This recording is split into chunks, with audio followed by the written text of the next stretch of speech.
ಆರೋಪಿ ದರ್ಶನ್ ಅರ್ಜಿ ಪುರಸ್ಕರಿಸಿದ ಕೋರ್ಟ್. ಜೈಲಿಗೆ ಖುದ್ದು ಜಡ್ಜ್ ಭೇಟಿ ನೀಡುವಂತೆ ಕೋರಿದ್ದ ಅರ್ಜಿ ಅಂಗೀಕಾರವಾಗಿದೆ. ಇಲ್ಲಿ ದರ್ಶನ್ ಪರ ವಕೀಲರು ಸಲ್ಲಿಸಿದ್ದ ಅರ್ಜಿಯನ್ನ ಸ್ವೀಕರಿಸಿದ್ದಾರೆ.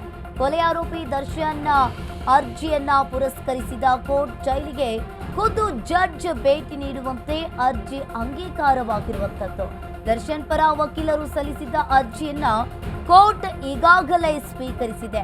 ಸಿಆರ್ಪಿಸಿ 310 ಅಡಿ ಸಲ್ಲಿಸಿದ್ದ ಅರ್ಜಿ ಸಲ್ಲಿಕೆಯಾಗಿದೆ. ಇನ್ನು ಕಾರಾಗೃಹದಲ್ಲಿ ಕನಿಷ್ಠ ಸೌಲಭ್ಯವನ್ನ ಕೊಟ್ಟಿಲ್ಲ ಅಂತ ದೂರು ದಾಖಲಾಗಿರುವಂತದ್ದು. ಹಾಸಿಗೆ ದಿಂಬು ಕೊಡ್ತಿಲ್ಲ, ಕ್ವಾರಂಟೈನ್ ಸೆಲ್ನಲ್ಲಿ ಇಟ್ಟಿದ್ದಾರೆ, ಜೈಲಿನಲ್ಲಿ ನನಗೆ ಟಾರ್ಚರ್ ಕೊಡ್ತಿದ್ದಾರೆ ಅಂತ ಹೇಳಿದ್ದ ದರ್ಶನ್ ನ್ಯಾಯಾಧೀಶರೇ ಪರಿಶೀಲನೆ ನಡೆಸುವಂತೆ ಅರ್ಜಿ ಸಲ್ಲಿಕೆಯಾಗಿದೆ. ಇಲ್ಲಿ ಕಾನೂನು ಸೇವಾ ಪ್ರಾಧಿಕಾರದ ಸದಸ್ಯರ ಭೇಟಿಗೆ ಈಗಾಗಲೇ ಸೂಚನೆಯನ್ನ ನೀಡಿರುವಂತದ್ದು. ಇನ್ನು ಕೊಲೆ ಆರೋಪಿ ದರ್ಶನ್ ಅರ್ಜಿಯನ್ನ ಈಗಾಗಲೇ ಕೋರ್ಟ್ ಪುರಸ್ಕರಿಸಿರುವಂತದ್ದು. ಜೈಲಿಗೆ ಖುದ್ದು ಜಡ್ಜ್ ಭೇಟಿ ನೀಡುವಂತೆ ಅಂಗೀಕಾರವನ್ನ ಸಲ್ಲಿಸಿದ್ದಾರೆ.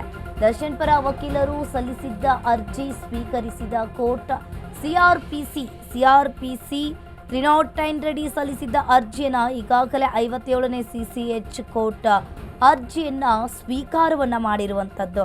ಇಲ್ಲಿ ಕಾರಾಗೃಹದಲ್ಲಿ ಕನಿಷ್ಠ ಸೌಲಭ್ಯವನ್ನ ಕೊಟ್ಟಿಲ್ಲ ಅಂತ ಹೇಳಿ ದೂರು ದಾಖಲಾಗಿದೆ. ಇನ್ನು ಜೈಲಿನಲ್ಲಿ ನನಗೆ ಟಾರ್ಚರ್ ಕೊಡ್ತಾ ಇದ್ದಾರೆ ಅಂತ ಹೇಳಿ ದರ್ಶನ್ ಹೇಳ್ತಾ ಇರುವಂತದ್ದು.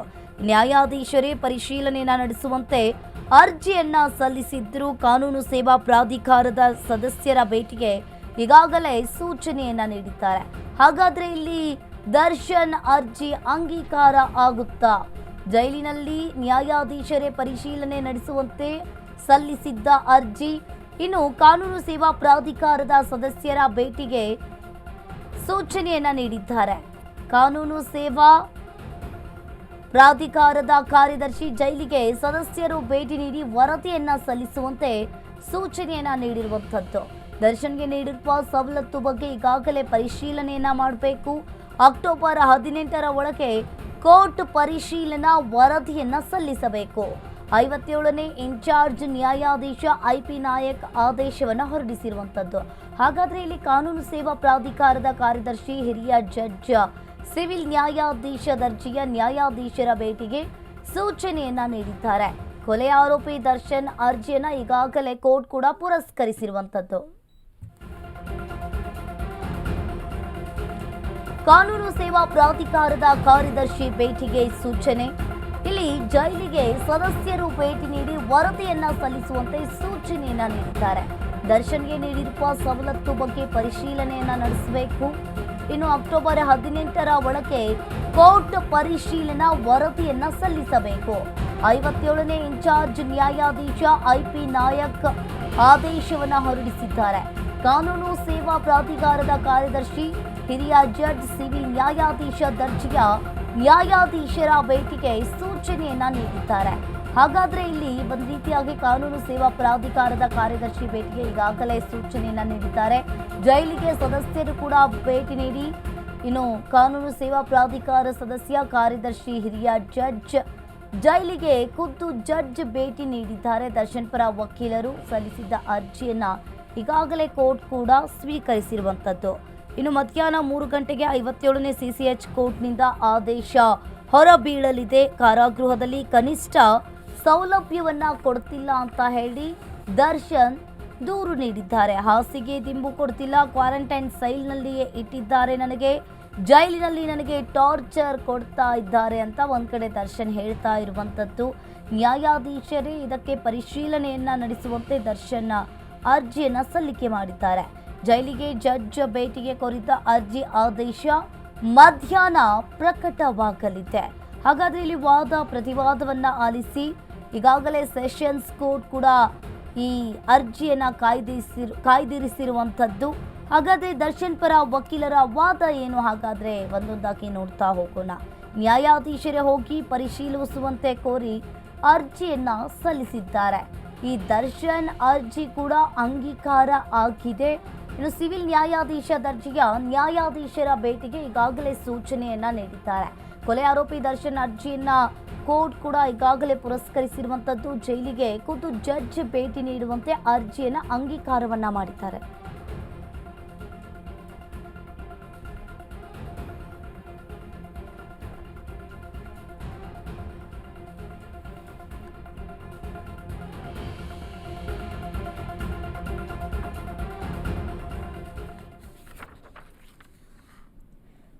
ಈ ಬಗ್ಗೆ ಹೆಚ್ಚಿನ ಡೀಟೇಲ್ಸ್ ಅನ್ನ ನೀಡ್ತಾರೆ ನಮ್ಮ ಪ್ರತಿನಿಧಿ ಅರುಣ್. ಫೋನ್ ಸಂಪರ್ಕದಲ್ಲಿ ಜಾಯಿನ್ ಆಗಿದ್ದಾರೆ. ಎಸ್ ಅರುಣ್, ಇಲ್ಲಿ ಒಂದ್ ಕಡೆ ನೋಡ್ತಾ ಇರ್ಬೋದು, ಈಗಾಗಲೇ ರೇಣುಕಾಸ್ವಾಮಿ ಕೊಲೆ ಪ್ರಕರಣದಲ್ಲಿ ದರ್ಶನ್ ಅರೆಸ್ಟ್ ಆಗಿದ್ದಾರೆ. ಪರಪ್ಪನ ಅಗ್ರಹಾರದಲ್ಲಿ ಮುದ್ದೆ ಮುರಿತಾ ಇದ್ದಾರೆ. ಈಗಾಗಲೇ ಪ್ರತಿವಾದವನ್ನ ಆಲಿಸಿದ್ದಾರೆ. ನನಗೆ ಜೈಲಿನಲ್ಲಿ ಟಾರ್ಚರ್ ಕೊಡ್ತಾ ಇದ್ದಾರೆ ಅಂತ ಹೇಳಿ ಒಂದ್ ಕಡೆ ದರ್ಶನ್ ಆರೋಪವನ್ನ ಮಾಡ್ತಾ ಇದ್ದಾರೆ. ಏನೆಲ್ಲ ಮಾಹಿತಿ ಇದೆ ಇದ್ರ ಬಗ್ಗೆ, ಏನಿದೆ ಹೆಚ್ಚಿನ ಡೀಟೇಲ್ಸ್? ಅಂಕಿತಾ, ಏನಂದ್ರೆ ಈಗಾಗ್ಲೇ ಏನು ಕೋರ್ಟ್ ಸಹ ಒಂದು ಈ ವಿಚಾರಕ್ಕೆ ಸಂಬಂಧಪಟ್ಟಂತೆ ಒಂದಂದ್ರೆ ಯಾಕಂದ್ರೆ 2 ಬಾರಿ ದರ್ಶನ್ ಪರ ವಕೀಲರು ಸಹ ಒಂದು ಏನು ಯಾವುದೇ ರೀತಿಯ ಸೌಲಭ್ಯ ಕೊಡ್ತಾ ಇಲ್ಲ ಅಂತ ಹೇಳ್ಬಿಟ್ಟು ಒಂದು ಮನವಿಯನ್ನ ಮಾಡಿದ್ರು. ಸೊ ಈಗ ಏನು CRPC 310 ಅಡಿಯಲ್ಲಿ ಏನೊಂದು ಅರ್ಜಿಯನ್ನ ಹಾಕೊಂಡಿದ್ದು, ಆ ಒಂದು ಅರ್ಜಿಯನ್ನ ಕೋರ್ಟ್ ಪುರಸ್ಕಾರ ಮಾಡಿರುವಂತದ್ದು. ಅಂದ್ರೆ ಬೆಂಗಳೂರು ನಗರ ಕಾನೂನು ಸೇವೆಗಳ ಪ್ರಾಧಿಕಾರದ ಸದಸ್ಯ ಕಾರ್ಯದರ್ಶಿ ಆಗಿರ್ತಾರೆ. ಸೊ ಅವರನ್ನ ಈ ಒಂದು ಭೇಟಿಗೆ ನೇಮಕ ಮಾಡಿರುವಂತದ್ದು. ಅಂದ್ರೆ ಅಲ್ಲಿ ಸಿವಿಲ್ ಹಿರಿಯ ನ್ಯಾಯಾಧೀಶ ಆಗಿರ್ತಾರೆ. ಸೊ ಅವರನ್ನ ಬೆಂಗಳೂರಿನ ಪರಪ್ಪನ ಅಗ್ರಹಾರ ಜೈಲಿಗೆ ಹೋಗಿ ಅಲ್ಲಿ ಪರಿಶೀಲನೆ ಮಾಡಬೇಕು. ಅಂದ್ರೆ ಪರಿಶೀಲನೆ ಮಾಡಿ ಅವರು ಅಕ್ಟೋಬರ್ 18ರ ಒಳಗೆ ಒಂದು ವರದಿಯನ್ನ ಕೋರ್ಟ್ಗೆ ಕೊಡಬೇಕು ಅಂತ ಇವತ್ತು ಆರ್ಡರ್ಸ್ ಆಗಿರೋದು. ಅಂದ್ರೆ ಕೋರ್ಟ್ ಏನು ಕೊಟ್ಟಂತಹ ಆದೇಶಗಳನ್ನು ಯಾವುದು ಸಹ ಪಾಲನೆ ಆಗ್ತಾ ಇಲ್ಲ. ಮತ್ತೆ ಏನು ಅವ್ರಿಗೆ ಒಂದು ಕೋರ್ಟ್ ಸಹ ಸೂಚನೆಯನ್ನ ಕೊಟ್ಟಿತ್ತು, ಕನಿಷ್ಠ ಸೌಲಭ್ಯಗಳು ಕೊಡ್ಬೇಕು ಅಂತ ಹೇಳ್ಬಿಟ್ಟು. ದರ್ಶನ್ ಒಮ್ಮೆ ಏನು ಅವ್ರು ವಿಡಿಯೋ ಕಾನ್ಫರೆನ್ಸ್ ಅಲ್ಲಿ ಬಂದ ಸಂದರ್ಭದಲ್ಲಿ ಅವ್ರಿಗೆ ಯಾವುದೇ ರೀತಿಯ ಸೌಲಭ್ಯಗಳು ಕೊಡ್ತಾ ಇಲ್ಲ, ಮತ್ತೆ ಕನಿಷ್ಠ ಏನು ಬೆಳಕು ಇರುವಂತ ಕಡೆ ಮತ್ತೆ ಬಿಸಿ ಬರುವಂತ ಕಡೆ ನಮ್ಮನ್ನ ಓಡಾಡಕ್ಕೆ ಬಿಡ್ತಾ ಇಲ್ಲ ಅಂತ ಹೇಳ್ಬಿಟ್ಟು ಆರೋಪವನ್ನ ಮಾಡಿದ್ರು ಖುದ್ದು ವಿಡಿಯೋ ಕಾನ್ಫರೆನ್ಸ್. ಸೊ ಹಾಗಾಗಿ ಈಗ ಅವನು CRPC 310 ಅಡಿಯಲ್ಲಿ ಒಂದು ಅರ್ಜಿಯನ್ನ ಸಲ್ಲಿಸಿದ್ರು. ಆ ಒಂದು ಅರ್ಜಿಯನ್ನ ಮಾನ್ಯ ಮಾಡಿರುವಂತಹ ಕೋರ್ಟ್ ಒಂದು ಆದೇಶವನ್ನ ಮಾಡಿರುವಂತದ್ದು. ಹಿರಿಯ ಸಿವಿಲ್ ನ್ಯಾಯಾಧೀಶ ಯಾರಿರ್ತಾರೆ, ಸೊ ಅವರು ಹೋಗಿ ಭೇಟಿಯನ್ನ ಮಾಡಿ ಅಲ್ಲಿ ಪರಿಶೀಲನೆ ಮಾಡಿ ಮತ್ತೆ ಅಲ್ಲಿ ಯಾವೆಲ್ಲ ಸೌಲಭ್ಯಗಳನ್ನು ಕೊಟ್ಟಿದ್ದಾರೆ ಮತ್ತೆ ಕೊಟ್ಟಿಲ್ಲ ಅನ್ನೋದ್ರ ಬಗ್ಗೆ ಒಂದು ಪರಿಶೀಲನೆ ಮಾಡ್ತಾರೆ. ಅದು ಒಂದು ರೀತಿ ಸರ್ಪ್ರೈಸ್ ವಿಸಿಟ್ ಸಹ ತರನೂ ಇರುತ್ತೆ. ಹಾಗಾಗಿ ಈಗ ಏನು ಅವರು ಅಕ್ಟೋಬರ್ 18ರ ಒಳಗೆ ಒಂದು ರಿಪೋರ್ಟ್ ಕೊಡಕ್ಕೆ ಸಹ ಕೋರ್ಟ್ ಸೂಚನೆ ಕೊಟ್ಟಿರುವಂತದ್ದು. ಅವರು ಹೋಗಿ ಭೇಟಿ ಮಾಡಿ ಅಲ್ಲಿನ ಈಗಾಗಲೇ ಏನೋ 2 ಬಾರಿ ಒಂದು ಕೋರ್ಟ್ ಜೈಲಾಧಿಕಾರಿಗಳು ಹೇಳ್ತಾ ಇದ್ದಾರೆ, ದರ್ಶನ್ಗೆ ನಾವು ಕನಿಷ್ಠ ಸೌಲಭ್ಯಗಳನ್ನ ಕೊಡ್ತಾ ಇದ್ವಿ, ಯಾವುದೇ ರೀತಿಯ ಸೌಲಭ್ಯ VIP ಟ್ರೀಟ್ಮೆಂಟ್ ಕೊಡ್ತಾ ಇಲ್ಲ ಅಂತ ಹೇಳ್ಬಿಟ್ಟು ವರದಿಯನ್ನ ಕೊಟ್ಟಿದ್ರು. ಆ ಒಂದು ಸಂದರ್ಭದಲ್ಲಿ ಅಲ್ಲಿನ ಸಿಬ್ಬಂದಿಗಳ ಬಾಡಿ ವಾರ್ನ್ ಕ್ಯಾಮ್ರಾವನ್ನ ಚೆಕ್ ಮಾಡ್ತಾರೆ, ಮತ್ತೆ ಅಲ್ಲಿನ CCTVಗಳನ್ನ ಚೆಕ್ ಮಾಡ್ತಾರೆ, ಮತ್ತೆ ಅಕ್ಕಪಕ್ಕದ ಯಾರು ಕೈದಿಗಳು ಯಾರಿರ್ತಾರೆ ಸೊ ಅವರನ್ನ ಸಹ ಒಂದು ಪರಿಶೀಲನೆ ವಿಚಾರಣೆ ಮಾಡ್ತಾರೆ, ಯಾವ ರೀತಿ ಸೌಲಭ್ಯಗಳನ್ನ ಕೊಡ್ತಾ ಇದ್ದಾರೆ ಅಂದ್ಬಿಟ್ಟು. ಮತ್ತೆ ಅಲ್ಲಿನ ಏನು ಲೆಜರ್ ಬುಕ್ ಏನಿರುತ್ತೆ ಸೊ ಆ ಬುಕ್ ಅನ್ನು ಸಹ ಪರಿಶೀಲನೆ ಮಾಡ್ತಾರೆ, ಯಾರೆಲ್ಲ ದರ್ಶನ್ ಭೇಟಿಗೆ ಬಂದಿದ್ರು ಮತ್ತೆ ಏನೆಲ್ಲ ಸೌಲಭ್ಯಗಳು ಕೊಡ್ತಾ ಇದಾರೆ ಅಂದ್ಬಿಟ್ಟು ಏನು ಅವರು ಪರಿಶೀಲನೆ ಮಾಡ್ತಾರೆ. ಆ ಒಂದು ಸಂದರ್ಭದಲ್ಲಿ ಯಾವ ರೀತಿ ಅವ್ರಿಗೆ ಒಂದು ಲೋಪ ಇರ್ಬೋದು ಅಥವಾ ಕೋರ್ಟ್ ಆದೇಶಗಳನ್ನು ಪಾಲನೆ ಮಾಡ್ತಾ ಇದಾರೆ ಇಲ್ವಾ ಅನ್ನೋದು ಗಮನಕ್ಕೆ ಬರುತ್ತೆ. ಆನಂತರ ಅವರು ರಿಪೋರ್ಟ್ ಅನ್ನ ಏನು ಖುದ್ದು ಏನು 51ನೇ CCH ಕೋರ್ಟ್ಗೆ ರಿಪೋರ್ಟ್ ಅನ್ನ ಸಲ್ಲಿಕೆ ಮಾಡ್ತಾರೆ. ಆ ರಿಪೋರ್ಟ್ ಆಧಾರದ ಮೇಲೆ ನ್ಯಾಯಾಂಗ ನಿಂದನೆಯನ್ನ ಏನ್ ಮಾಡ್ಬೇಕಾ ಅಥವಾ ಮಾಡಬಾರ್ದು ಅನ್ನೋದನ್ನ ಕೋರ್ಟ್ ಡಿಸೈಡ್ ಮಾಡುವಂತದ್ದು. ಸದ್ಯಕ್ಕೆ ಏನಂದ್ರೆ ಒಂದು ರೀತಿ ದರ್ಶನ್ ಅವ್ರ ಪರ ವಕೀಲರು ಸಲ್ಲಿಸಿದಂತಹ ಅರ್ಜಿ ಕೋರ್ಟ್ ಸ್ವೀಕಾರ ಮಾಡಿರುವಂತದ್ದು ಮತ್ತೆ ಅಂಗೀಕಾರ ಮಾಡಿರುವಂತದ್ದು. ಎಲ್ಲೋ ಒಂದ್ ಕಡೆ ದರ್ಶನ್ಗೆ ಈಗ ಸೌಲಭ್ಯಗಳು ಸಿಗ್ತಾ ಇಲ್ಲ ಏನೋ ಅನ್ನೋದ್ರ ಬಗ್ಗೆ ಏನು ಅವರ ಪರ ವಕೀಲರು ಹೇಳ್ಕೊಂಡಿದ್ರು. ಅದನ್ನ ಖುದ್ದು ಈಗ ನ್ಯಾಯಾಧೀಶ ಕೋರ್ಟ್ಗೆ ವಿಸಿಟ್ ಅಂದ್ರೆ ಪರಪ್ಪನ ಅಗ್ರಹಾರ ಜೈಲಿಗೆ ವಿಸಿಟ್ ಮಾಡ್ತಾ ಇರೋದ್ರಿಂದ ಅಲ್ಲಿ ನಿಜವಾಗ್ಲೂ ಏನ್ ನಡೀತಾ ಇದೆ ಅನ್ನೋದನ್ನ ಗೊತ್ತಾಗುತ್ತೆ. ಯಾಕಂದ್ರೆ ಕೋರ್ಟ್ ಸಹ ಒಂದು ಹೇಳಿತ್ತು, ಮತ್ತೆ 2 ಸಲ ರಿಪೋರ್ಟ್ ಅನ್ನ ಸಹ ಜೈಲು ಅಧಿಕಾರಿಗಳು ಕೊಟ್ಟಿದ್ರು.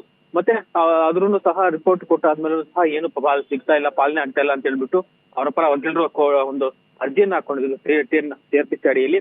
ಈಗ ಆ ಒಂದು ಅರ್ಜಿಗೆ ಒಂದು ಪುರಸ್ಕಾರವಾಗಿರುವಂತದ್ದು. ಹಾಗಾಗಿ ಖುದ್ದು ನ್ಯಾಯಾಧೀಶರೇ ಒಂದು ಹಿರಿಯ ಸಿವಿಲ್ ನ್ಯಾಯಾಧೀಶರೇ ಹೋಗಿ ಅಲ್ಲಿ ಪರಿಶೀಲನೆ ಮಾಡಿ ಒಂದು ಕೋರ್ಟ್ಗೆ ವರದಿಯನ್ನ ಕೊಡ್ತಾರೆ. ಆ ವರದಿಯಲ್ಲಿ ಏನಿರುತ್ತೆ ಅನ್ನೋದನ್ನ ಗೌಪ್ಯವಾಗಿರುತ್ತೆ. ಆನಂತರ ಕೋರ್ಟ್ ಒಂದು ಗೊತ್ತಾಗುತ್ತೆ ಯಾವ ರೀತಿ ಸೌಲಭ್ಯ ಕೊಡ್ತಾ ಇದಾರ ಇಲ್ವಾ, ಅವ್ರ ಮೇಲೆ ನ್ಯಾಯಾಂಗ ನಿಂದನೆ ಅರ್ಜಿಯನ್ನ ನಿಗದಿ ಮಾಡಬೇಕಾ ಬೇಡ ಅನ್ನೋದ್ರ ಬಗ್ಗೆ ಕೋರ್ಟ್ ಆನಂತರ ಡಿಸೈಡ್ ಮಾಡುವಂತದ್ದು. ಅಂಕಿತಾ, ಥ್ಯಾಂಕ್ ಯು ಅರುಣ್ ನಿಮ್ಮೆಲ್ಲ ಮಾಹಿತಿಗೆ.